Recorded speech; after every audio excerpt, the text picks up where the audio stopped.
السلام عليكم ورحمة الله وبركاته. إن الحمد لله نحمده ونستعينه ونستغفره ونعوذ بالله من شرور أنفسنا ومن سيئات أعمالنا. من يهده الله فلا مضل له ومن يضلل فلا هادي له. وأشهد أن لا إله إلا الله وحده لا شريك له. وأشهد أن محمدًا عبده ورسوله. اللهم صل على محمد وعلى آل محمد كما صليت على إبراهيم وعلى آل إبراهيم إنك حميد مجيد. اللهم بارك على محمد وعلى آل محمد كما باركت على إبراهيم وعلى آل إبراهيم إنك حميد مجيد. يا أيها الذين آمنوا اتقوا الله حق تقاته ولا تموتن إلا وأنتم مسلمون. أما بعد فإن خير الكلام كلام الله وخير الهدي هدي محمد صلى الله عليه وسلم وشر الأمور محدثاتها وكل محدثة بدعة وكل بدعة ضلالة. സ്നേഹമുള്ള സത്യവിശ്വാസികളെ, വിശ്വാസിനികളെ, സഹോദരി സഹോദരന്മാരെ, സുഹൃത്തുക്കളെ, തബൂക്ക് യുദ്ധവുമായി ബന്ധപ്പെട്ടുകൊണ്ടുള്ള കാര്യങ്ങളായിരുന്നു കഴിഞ്ഞ നമ്മുടെ അവസരത്തിലൂടെ വിശദീകരിച്ചു തുടങ്ങിയത്. വളരെയേറെ പ്രതികൂലകരമായ ഒരു സാഹചര്യത്തിൽ തബൂക്ക് യുദ്ധത്തിന് വേണ്ടിയുള്ള ആഹ്വാനം നബി സല്ലല്ലാഹു അലൈഹി വസല്ലമിന്റെ ഭാഗത്തു നിന്ന് ഉണ്ടായപ്പോൾ സത്യവിശ്വാസികളായ ആളുകൾ വളരെയേറെ താൽപര്യപൂർവം രംഗത്തിറങ്ങിയെങ്കിലും വിശ്വാസം ഉറച്ചിട്ടില്ലാത്ത ദുർബലരായ വിശ്വാസികളും കപടവിശ്വാസികളുമെല്ലാം ആ യുദ്ധത്തിനുള്ള പുറപ്പാടില്ലെന്ന് ആളുകളെ പിന്തിരിപ്പിക്കുവാനുള്ള പലവിധത്തിലുള്ള ശ്രമങ്ങളിൽ ഏർപ്പെട്ടുവെന്നും പിന്തിരിഞ്ഞു എന്നുമൊക്കെ കഴിഞ്ഞ നമ്മുടെ വിശദീകരണങ്ങളിൽ നാം മനസ്സിലാക്കിയതാണ്. അങ്ങനെ സംഘമതാ തബൂക്കിലേക്കുള്ള യാത്രയിലാണ്. ആ യാത്രക്കിടയിലുണ്ടായ ചില സംഭവങ്ങളുണ്ട്. ഒന്ന്, നബി സല്ലല്ലാഹു അലൈഹി വസല്ലം ആ യാത്രയുടെ സംഘത്തിനിടക്ക് അള്ളാന്റെ റസൂല് നബി സല്ലല്ലാഹു അലൈഹി വസല്ലമിന്റെ സഹാബിമാരോട് ചില മുന്നറിയിപ്പുകൾ നൽകുന്നു. അതെന്താണ്? ഈ യാത്രക്കിടെ അവർക്ക് കയറി പോകാനുള്ള ഒരു സ്ഥലമായിരുന്നു ഹിജർ. കടന്നു പോകാനുള്ള ഒരു സ്ഥലമാണ്. ഏതാ ഹിജർ? ഹിജർ എന്ന് പറയുന്നത് സമൂദ് ഗോത്രം നശിപ്പിക്കപ്പെട്ട സ്ഥലം, സമൂദ് ഗോത്രക്കാര് വസിച്ചിരുന്ന സ്ഥലമാണ്. അള്ളാഹുവിന്റെ ശക്തമായ ശിക്ഷ ഇറങ്ങിയ പ്രദേശം. തബൂക്കിലേക്കുള്ള വഴിമധ്യയാണ് ആ സ്ഥലം കുടികൊള്ളുന്നത്.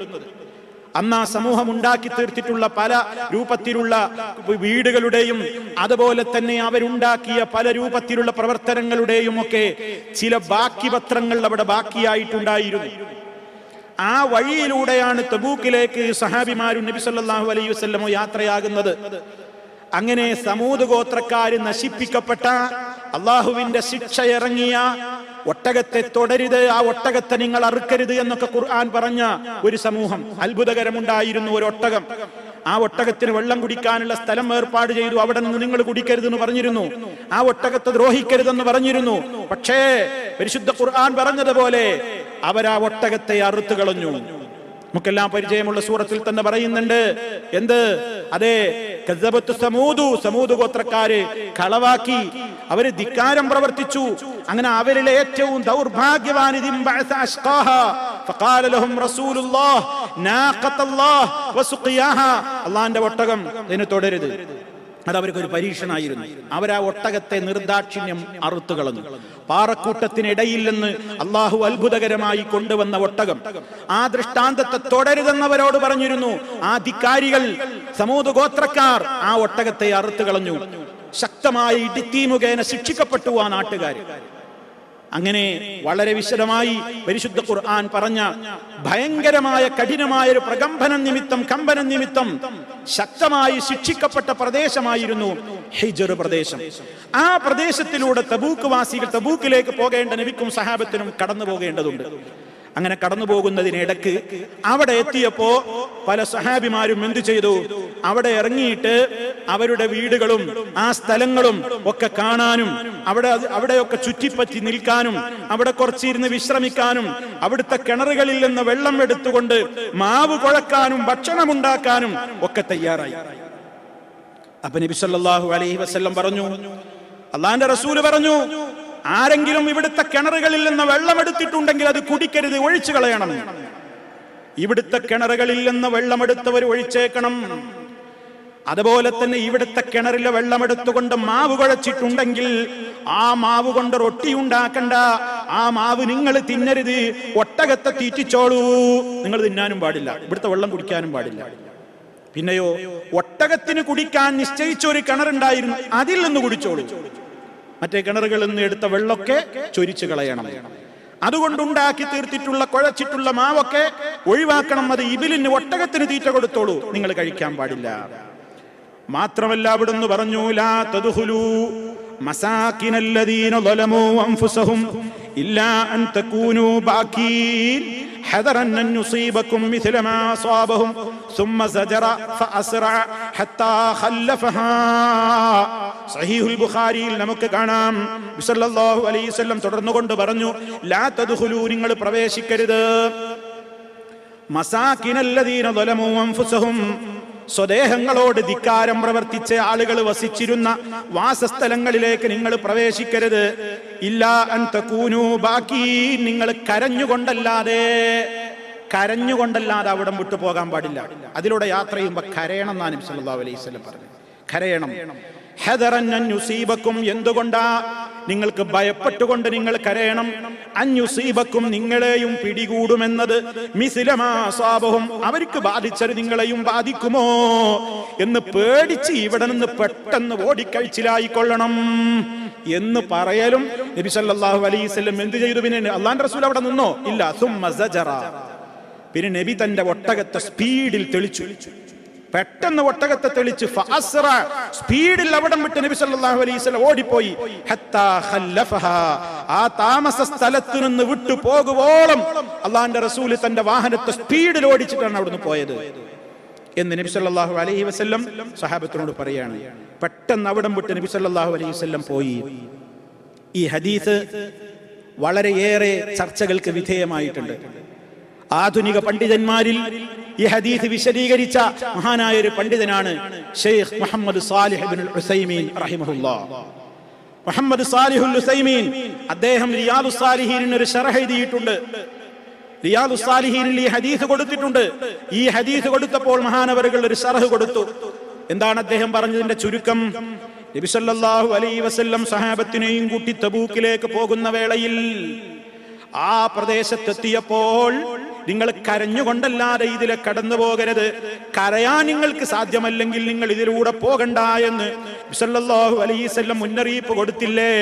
എന്നിട്ട് അദ്ദേഹം വിശദീകരിക്കുന്നു, വലിഹാദാ നഖൂലു, ഈ ഹദീസിന്റെ വെളിച്ചത്തിൽ നാം പറയട്ടെ, ലാ യജൂസു ലിഅഹദിൻ, ഒരാൾക്കും അനുവദനീയമല്ല, അൻ യദ്ഹബ ലിദിയാരി സമൂദ് ലിയതഫറജ വയൻദുറ മസാകിനഹും, അതേ ശിക്ഷ നടന്നിട്ടുള്ള സമൂദിന്റെ വീടുകളുടെ സമീപത്തേക്ക് ഒരു ടൂർ എന്ന നിലക്കോ അവിടെയുള്ള കാര്യങ്ങളൊക്കെ കാണാനെന്ന നിലക്കോ അങ്ങോട്ട് പോകൽ ജായിസല്ല.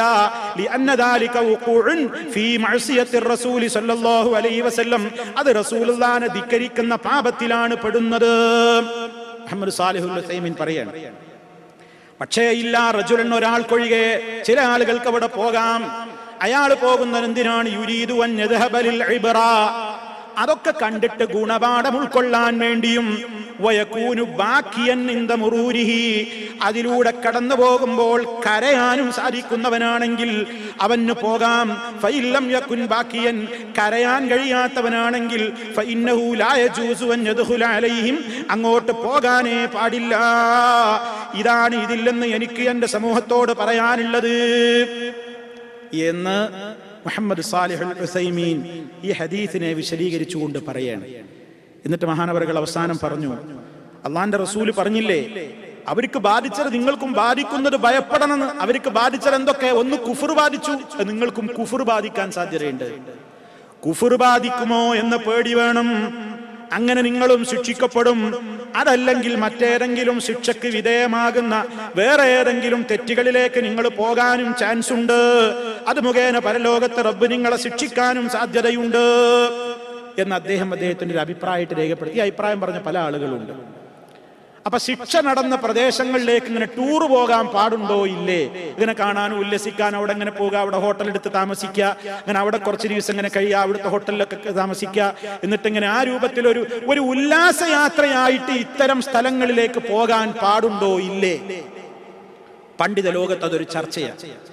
മുഹമ്മദ് സാലിഹുൽ ഉസൈമീൻ പറയുന്നത്, ശിക്ഷിക്കപ്പെട്ടു എന്നുറപ്പുള്ള പ്രദേശങ്ങളിലേക്ക് ടൂർ മനസ്ഥിതിയോടെ ഉല്ലാസയാത്ര എന്ന സ്ഥിതിയോടുകൂടി പോകാൻ പാടില്ല ഈ ഹദീസിന്റെ വെളിച്ചത്തിൽ എന്ന് അദ്ദേഹം രേഖപ്പെടുത്തിയിരിക്കുകയാണ്. അങ്ങനെ പണ്ഡിത ലോകത്തുള്ള ഒരു അഭിപ്രായം സാന്ദർഭികമായി ഞാൻ എന്റെ സുഹൃത്തുക്കളെ കേൾപ്പിച്ചു എന്ന് മാത്രം. ശരി, നബി സല്ലല്ലാഹു അലൈഹി വസല്ലം എന്ത് ചെയ്യുന്നു? ആ പ്രദേശത്തിലൂടെ കടന്നു പോകുമ്പോ വളരെയേറെ അള്ളാന്റെ ശിക്ഷ നടന്ന സ്ഥലം എന്ന നിലക്ക് ഇന്നും മുസ്ദലിഫയിൽ നിന്ന് നമ്മൾ മിനായിലേക്ക് തിരിച്ചു വരുമ്പോ വാദി മഹസ്സർ എന്ന് പറയുന്ന ഒരു സ്ഥലം, വാദി മഹസ്സർ, എന്താണ് അവിടുത്തെ പ്രത്യേകത?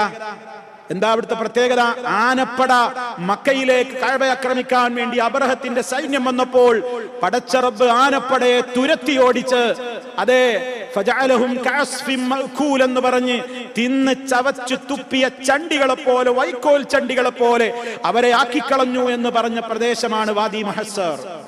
അതുകൊണ്ട് ഹജ്ജിന് പോയിട്ടുള്ള ആളുകൾക്കറിയാം, ആ പ്രദേശത്തെത്തുമ്പോൾ അറിവുള്ള ആളുകൾ പറഞ്ഞു കൊടുക്കാറുണ്ട്, ഇവിടെ പെട്ടെന്ന് ധൃതിയിൽ പോകണം, സ്പീഡിൽ പോകണം, ശിക്ഷ നടന്ന സ്ഥലമാണ്.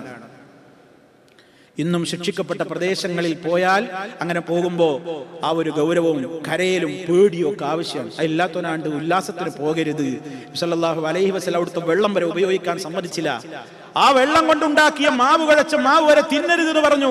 ആ കിണറുകളിൽ നിന്നെടുത്ത വെള്ളം ഒഴിച്ചു കളയാൻ വരെ പറഞ്ഞില്ലേ എന്നാണ്. ഇത് ഗൗരവമാണ് എന്നാണ് ഇതിനെ സംബന്ധിച്ച് വിശദീകരിക്കുന്ന മധ്യേ പണ്ഡിതന്മാർ രേഖപ്പെടുത്തിയിട്ടുള്ളത്. അതൊരു സംഭവം. മറ്റൊരു സംഭവം, തബൂക്കിലേക്കുള്ള വേളയിൽ നബി സല്ലല്ലാഹു അലൈഹി വസല്ലം സഹാബിമാരോട് ഒരു മുന്നറിയിപ്പ് നൽകി. അത് നാളെ നിങ്ങൾ തബൂക്കിലെത്താൻ പോവുകയാണ്. നബി സല്ലല്ലാഹു അലൈഹി വസല്ലം പറഞ്ഞു, നാളെ നിങ്ങൾ ഇൻഷാ അല്ലാഹ് തബൂക്കിലെത്തും. തബൂക്കിൽ ഒരു കൊച്ചു അരുവി കാണാം. റസൂലുള്ളാഹി പറയാണ്, തബൂക്കിൽ ഒരു ചെറിയ അരുവി ഉണ്ടാവും, ഒരു ചെറിയ വെള്ളം ഒലിക്കുന്ന ഒരു സ്ഥലം ഉണ്ടാവും. വഇന്നകും ലം തഅതൂഹാ ഹത്താ യുദ്ഹിയൻ നഹാറു. അതേ, പകൽ ദുഹാ സമയത്ത് ആകുമ്പോൾ മുമ്പ് നിങ്ങൾ അവിടെ എത്തൂല. അവിടെ നിങ്ങൾ എത്തിക്കഴിഞ്ഞാൽ ഫമൻ ജാഅഹാ മിൻകും, ആ അരുവിയുടെ സമീപത്ത്, ആ പ്രദേശത്ത് നിങ്ങൾ എത്തിക്കഴിഞ്ഞാൽ ഫലാ യമസ്സ മിൻ മാഇഹാ ശൈആ ഹത്താ ആതിയ, ഞാൻ എത്തുന്നത് വരെ അവിടുത്തെ വെള്ളം നിങ്ങൾ തൊട്ടുപോകരുത്. ആ ഒലിക്കുന്ന അരുവിയിൽ നിങ്ങൾ വെള്ളം തൊടരുത്. ഞാൻ വരുന്നത് വരെ നിങ്ങൾ വെയിറ്റ് ചെയ്യണം സല്ലല്ലാഹു അലൈഹി വസല്ലം പറഞ്ഞു. അങ്ങനെ സ്വഹാബത്ത് പറയുന്നു, ഫജിഇനാഹാ, ഞങ്ങളിൽ കുറച്ചു പേർ അവിടെ എത്തി.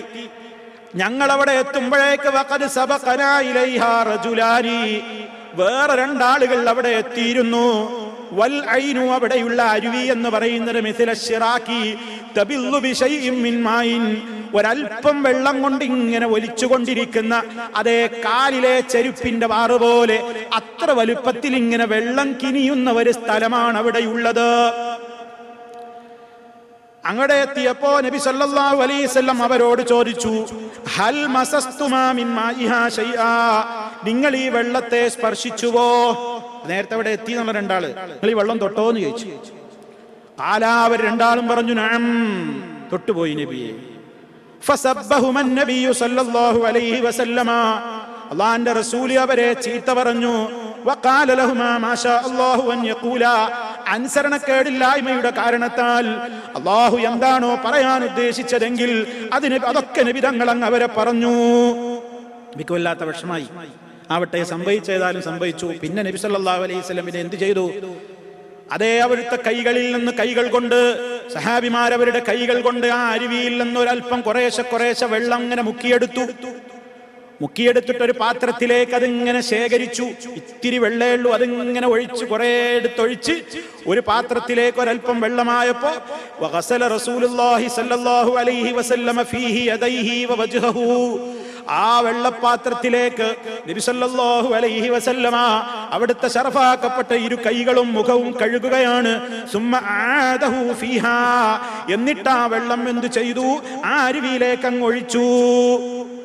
അള്ളാന്റെ റസൂലിന്റെ കൈയും മുഖവും കഴുകി ആ വെള്ളം ആ പാത്രത്തിലുള്ളത് ഈ കിനിഞ്ഞൊഴുകിക്കൊണ്ടിരിക്കുന്ന ഈ കൊച്ചു ഈ വെള്ളം ഇങ്ങനെ പൊട്ടിക്കൊണ്ടിരിക്കുന്ന അവിടെ കണ്ട് ഒഴിച്ചു.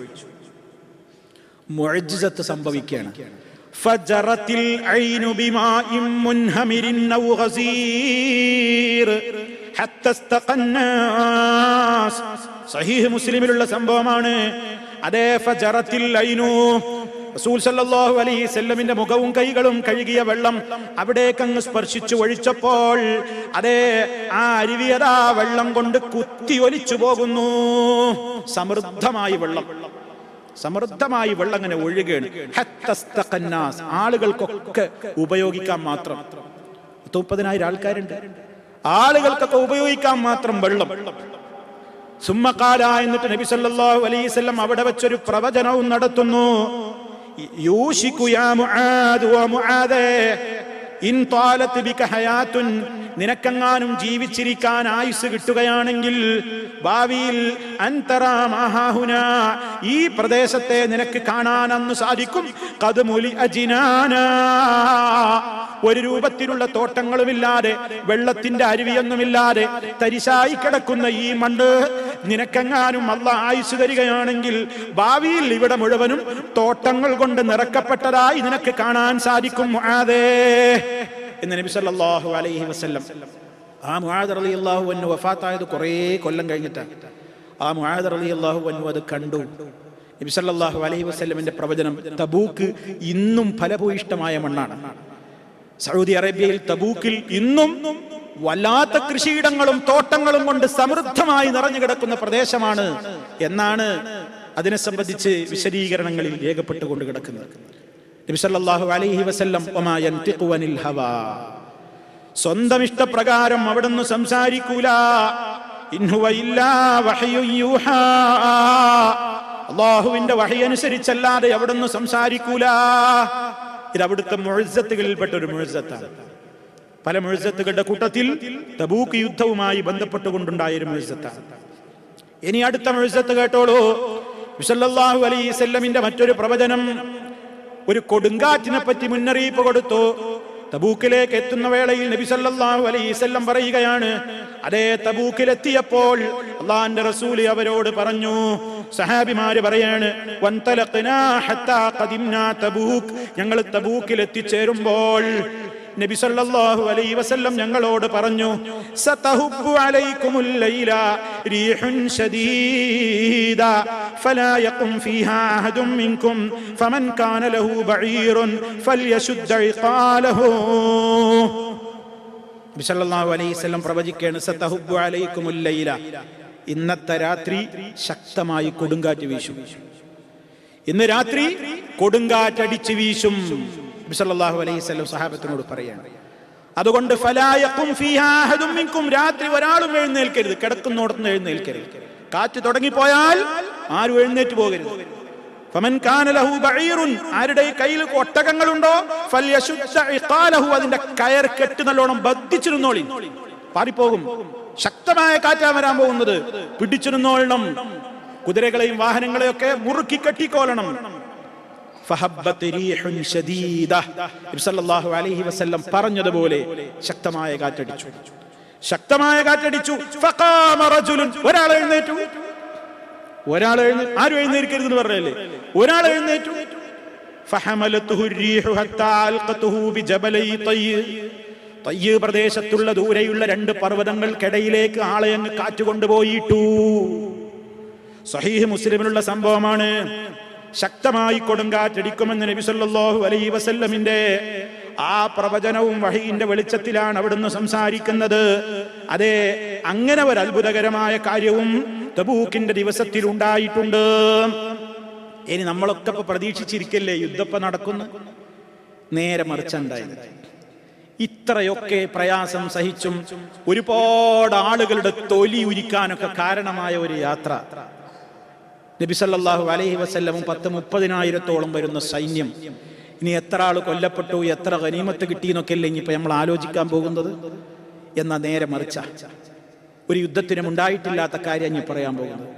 നബി സല്ലല്ലാഹു അലൈഹി വസല്ലമും സഹാബിമാരും ഇത്രയും പ്രയാസകരമായ സാഹചര്യത്തിൽ ഇത്രയും വമ്പിച്ച ഒരു സൈന്യവുമായി കൊണ്ട് തബൂക്കിൽ എത്തി നോക്കുമ്പോൾ അതേ വീരവാദം മുഴക്കി കാത്തുനിന്നിരുന്ന റോമക്കാരെ കാണുന്നില്ല. ഇത്ര പ്രയാസമുള്ളൊരു സമയത്ത് അങ്ങ് മദീനയിൽ നിന്ന് ഇത്ര വലിയ ഒരു സംഘം വരുന്ന റോമക്കാര് സ്വപ്നത്തിൽ വിചാരിച്ചില്ല. അതുകൊണ്ട് വിവരം കിട്ടിയ പാടെ അവരുടെ എല്ലാ ടീമും എന്തു ചെയ്തു? സ്ഥലം വിട്ടുകളഞ്ഞു.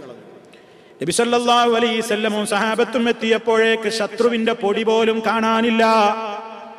അള്ളാന്റെ റസൂല് പിന്നെയും അവിടെ വെയിറ്റ് ചെയ്യുകയാണ്. നബിയും സഹാബത്തും 20 ദിവസത്തോളം തബൂക്കിൽ തന്നെ താവളമടിച്ചു. ആരെയും കാണാനില്ല. ആ ദിവസങ്ങളിൽ അതിന്റെ പ്രദേശത്തുള്ള അയൽപ്രദേശത്തുള്ള ഐലത്ത് എന്ന് പറയുന്ന നിവാസികളുമായി, അതുപോലെ തന്നെ ദൗമത്തുൽ ജന്തൽ എന്ന് പറയുന്ന പ്രദേശവുമായി അവിടെയുള്ള പല ആളുകളിലേക്കും ദഅവത്ത് എത്തിക്കാനും അവരുമായൊക്കെ സന്ധി സംഭാഷണങ്ങളിൽ ഏർപ്പെടാനും അങ്ങനെ ഇസ്ലാമികമായിട്ട് ഒട്ടേറെ വളർച്ചക്ക് ഭാവിയിൽ നിമിത്തമാകുവാനും ഈ യാത്ര കാരണമായി തീരുന്നു. പക്ഷെ ഒരു യുദ്ധമൊന്നും നടന്നില്ല. ശത്രുവില്ലല്ലോ, പോയില്ലേ, പേടിച്ചു പോയില്ലേ. അങ്ങനെ നബി സല്ലല്ലാഹു അലൈഹി വസല്ലമും സഹാബത്തും സന്തോഷത്തോടെ എന്ത് ചെയ്യാണ്? തബൂക്കിൽ നിന്ന് 20 ദിവസത്തിന് ശേഷം മടങ്ങുകയാണ്. യുദ്ധമൊന്നും ഉണ്ടായില്ല. ഇത്രയൊക്കെ പ്രയാസപ്പെട്ട് സംഗതിയൊക്കെ ഉണ്ടായി. ഇതുകൊണ്ട് എന്താ കാര്യം കിട്ടിയത്? ആർക്കൊക്കെ ഈമാൻ ഉണ്ട് എന്ന് വെളിച്ചത്തായി. അതിനുവേണ്ടി അള്ളാഹു തആല പലപ്പോഴും പല സംഭവങ്ങളും ഇങ്ങനെ ഉണ്ടാക്കുന്ന അത് നമ്മൾ പഠിക്കണ്ടേ. ചില സമയങ്ങളിലൊക്കെ ഇങ്ങനെ ഒരു കൂട്ടായ്മ ഇങ്ങനെ പോകുമ്പോൾ അതിന് ഇങ്ങനെ ഒരു ക്ലിയറൻസ് വരുത്താൻ വേണ്ടി പടച്ചോൻ ചില സംഭവങ്ങൾ ഇങ്ങനെ ഉണ്ടാക്കും. ആർക്കൊക്കെ ഈമാനിൽ പിടിച്ചു നിൽക്കാൻ കഴിയുന്നുണ്ട്, ആർക്കൊക്കെ നിഫാഖ് ഉണ്ട്. അത് ഖുർആൻ പറഞ്ഞിട്ടുണ്ട്, ഹത്താ യമീസൽ ഖബീസു മിനത് തയ്യിബി.